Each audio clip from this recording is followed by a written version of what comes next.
Gisa sa Department of Health Central Visayas Center for Health Development ang Code White Alert alang sa lalawigan sa Subo ug mga highly urbanized cities subay sa kapistahan sa Balaang Bata. Si Mark Reggie Abella sa detalye.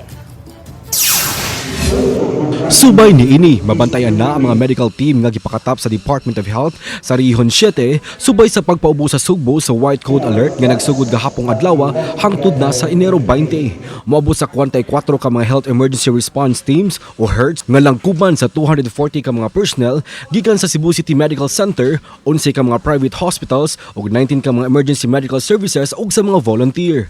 Miabag usab ang Philippine Red Cross. Kabahin ang DOH-7 ug ang Emergency Medical Services nga misalmot sa sending off ceremonies gahapon sa buntag. Sa ilang social media page, gipahibaw ni Dr. Jaime Bernadas, Regional Director sa DOH-7 nga ang pagpaubo sa Sugbo ug sa mga dakbayan sa Sugbo, Mandawi ug Lapu-Lapu sa Code White Alert gitumong aron mas paspas ang pagtubag sa mga nanginhanglan sa tamang medikal.